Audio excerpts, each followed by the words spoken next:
time, before we even get it, we're going to find the head.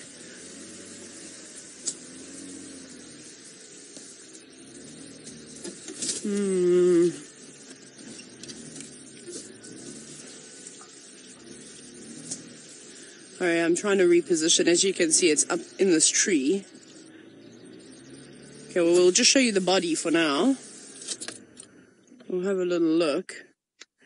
Now, it's quite a large snake, and it's exceptionally green, as you can see. So last night we were in infrared. It was actually quite difficult to see it because we could only see a bit of it. So I'm going to change my mind from a female BoomSlang, and perhaps this is a male.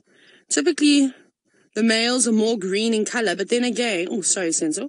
The males normally go a little bit darker in color, like they have quite a few sort of black accents on the top of their scales. The underside is fairly light, like we can see at the moment. And the females are normally brownish, light gray, something along those lines. But too big, too thick to be a spotted bush snake, which are typically more slender, and they also have black spots on them. Most of the time. I have seen a couple of spotted bush snakes that have far few less sort of spots on them.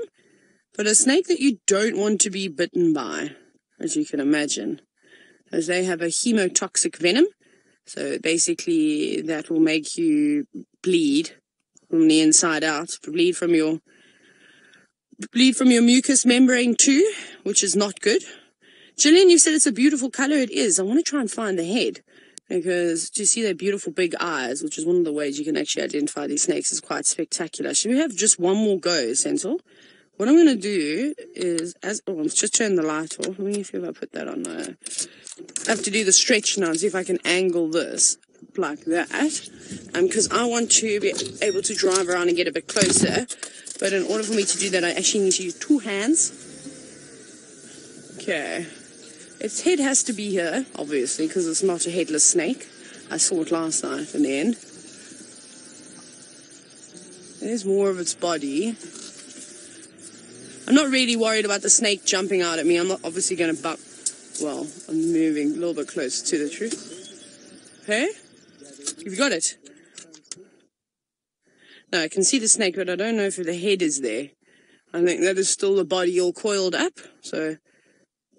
Ah, have you got the head? Very nice. It looks like a leaf. I'll put a little bit of light on. Well spotted, Senzel. So there we go. Look at those beautiful big eyes. It's really a stunning snake. And they, as the name suggests, a boom in Afrikaans means tree. So it is indeed a tree snake. However, you can see them down on the ground. But they'll do most of their hunting up in the trees. They're exceptionally nimble up there. I've seen them chasing after, there was once, actually I don't know if it was chased up a tree, but it was a mongoose that got on a tree too, and they were having a bit of an argument. I've seen BoomSlang eating chameleons though, in the Kruger. It was one of the first snake sightings that I ever remember as a kid, going on a Kruger safari with my family, which we used to do quite often. And we stopped one day. My dad said he thought he saw something move in a tree. And it's very unlike my dad to stop for anything like that, because he doesn't like looking at birds. It's just one of his things. But he did, and he had a look with his binoculars, and he saw a snake eating a flat-necked chameleon. It was quite cool, in fact, and we were lucky. It was really close to the road, so we got to have a decent view of it. But look at that camouflage. That's incredible camouflage.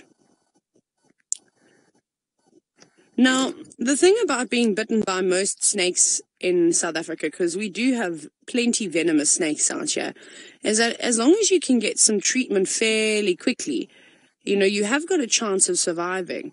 But getting to a hospital sometimes in these remote locations can be a little bit difficult.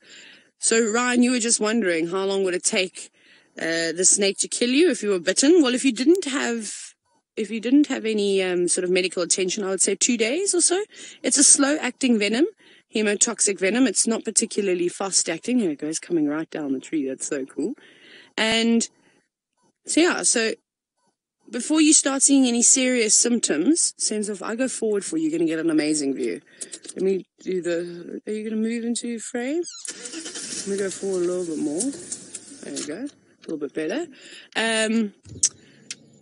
Normally after about 24 hours or so, you'll start to see symptoms, some serious symptoms coming through. Like I said, you don't want to start bleeding profusely from basically all your orifices. That's no good.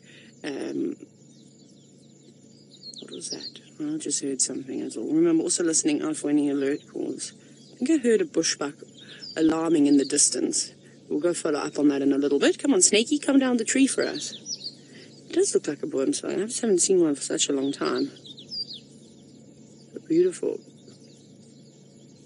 Beautiful big eyes. And now, Willie, you're wondering if we have any anti-venom in our camp?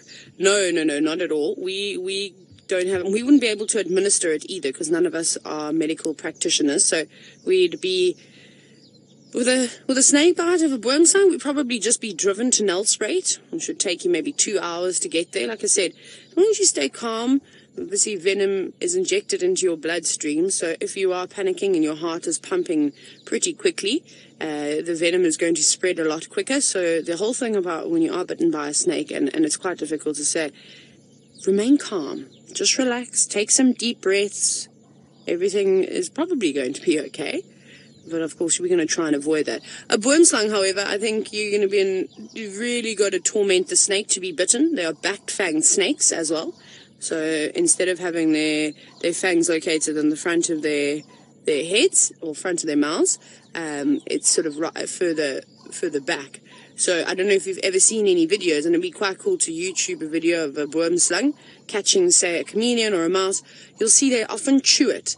They bite down and they really have to chew in order to get those venom glands working and to sink their teeth into their prey.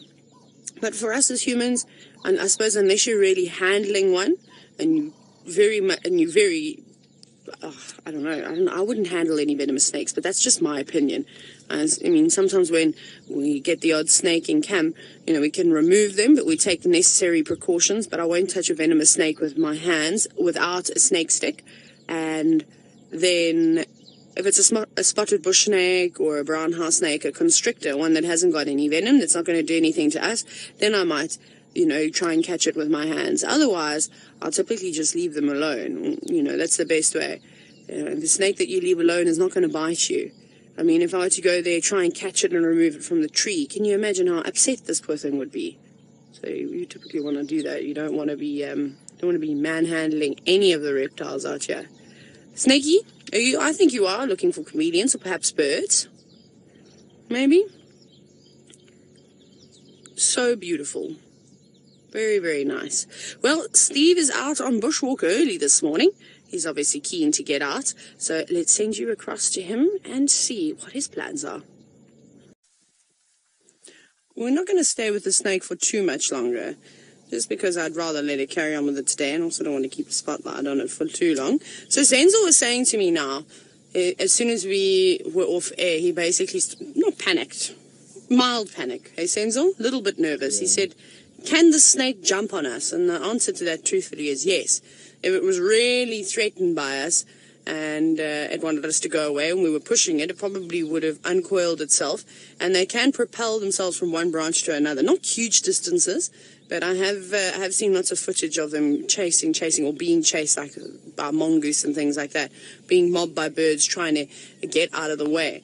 And we had a cool sighting once of the babblers. I don't know if you remember that. I think we did it on bushwalk. I can't remember even who had found it. I remember taking pictures, but I know Jean-Andre went out and did segments on it. And it was a BoomSlang up in a tree. It might have been with Byron, yes, you're quite right, Curse, on a bushwalk. And these babblers were having a go at it. They were really, really trying to peck it. They were mobbing it. But that BoomSlang was trying to strike out and get the babblers too. Obviously, it was defending itself. So most of the time, snakes are very misunderstood and they're completely relaxed, like this one here. But I promise you, if I went to try and grab it now, it'll try and get away from me. But perhaps because it's quite a small tree, it can't really go any further up from where it is. It might have to go, okay, well, the only thing I can do now is bite you. So, of course, leave the snakes alone. Don't touch them. You should never touch a snake, especially if you don't know what it is. Now, Bobby, you're wondering if snakes are classified as nocturnal or diurnal. I think it depends on the species. I mean, I've seen lots of puff adders out and about moving around during the day, but again, you can see them at night too. So I think they're a little bit of both. I mean, snake doesn't necessarily want to be out in the exceptional heat of the day, and I'm trying to think. This snake hasn't done much at all. This BoomSlang hasn't moved. So I would say a BoomSlang moving around in the trees is probably more diurnal than, say, a puff adder, which we typically see on the go at night crossing roads. Pythons, I would say python also, maybe a bit of both, a little bit of both. Sensor's coming for you. I'm joking. I'm just teasing him. And Sensor was telling me that whenever they would see a snake in their house, and a part of the Zulu culture, he'd say it was a sign that their ancestors were around, or at least was popping in just to check on you, to make sure that you're behaving. But I think that's quite cool. I don't think we're going to bother the snake too much more. Maybe it's going to be here a little bit later. But I think as the day warms up, if it does warm up, it'll probably go on the look for something. Look out for something to eat. But it's quite a big one, hey? That must be, it's coiled up quite a bit. It's coiled. I don't think you can see it in there. At least 3 times around. So I'm going to go ahead and say that it's well over a meter. Probably maybe even 1.5 meters. It's a very, very big snake. It's not a small one. But very cool to see. Very special sighting. Not something that we get to see every single day. So I hope that you all enjoyed it. And for those of you who are a little bit nervous of snakes, just like Sensor, I hope you're a little bit more relaxed and understand that the snakes aren't out there to get you. Mambas, black mambas, of course, have a bad reputation. So do the big brown snakes in Australia. They can be quite aggressive. But again, I suppose it's just got to do, maybe they're a little bit territorial. Perhaps you were close to their burrow. You didn't know. And they were just defending themselves. So just keep away from them when you can. He's coming for you again, Sensor.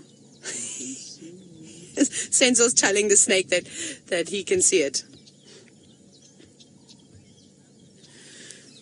Now, Siso, great to hear from you today. You're wondering what is the difference between boomslangs and green mambas. I don't think we get green mambas in this area. I'm pretty sure you see them along the east coast of South Africa. So if you head down towards sort of KwaZulu-Natal, that area, I don't even think you get green mambas down on the Eastern Cape, which is the southeast coast. They do prefer sort of warmer tropical conditions in comparison to the boomslang. But again, will look fairly similar. Mambas tend to have a coffin-shaped head, and I don't think they have these big buggy eyes like the boomslangs do. But again, they are also arboreal. They spend most of their time in trees in comparison to a black mamba, which will spend a little bit more time on the ground. And they're completely green. They're a lot brighter green than this, and they don't have any of the black coloration on their back. I don't know if you saw when Senzo went up to where the body was coiled around, you could see some sort of black spots. Not spots, but sort of accents, like I was telling you. It can get quite dark on their back. I don't have a picture of a green mamba to show you, however, but what I do want to show you very quickly, one of my favorite things about the boomslang is not actually the adult, but it's in fact the juvenile. No, we don't want to do any of those things. So I don't know if that's going to, is it going to enlarge the picture? Can we enlarge it? No, let's not do that. No, phone. Oh, man. You know when your phone's just, there we go. I'll do that. Sorry, everybody. Malfunctioned. There we go. So there is a picture of a juvenile, which looks completely different to the adult. Look at that beautiful big green eye. Also, the orange just over there, and the browns and the grays. They are so stunning. They have to be my favorite juvenile version of a snake is the still juvenile boomslang, but they're really pretty. And down in the Eastern Cape, we would find lots of snakes. Sadly, a lot of them would have been driven over and through the farming communities. And one of the guides was very keen on snakes, in fact, and he'd often keep them. He had all the right snake tanks, try and sort of rehabilitate them and then release them once they were fit and healthy again, which was quite cool. And one of them, in fact, happened to be a juvenile boomslang, so we got to see that, which was quite nice. Right, I have no idea where I'm sending you to now, but either way, I know it's going to be a lot of fun.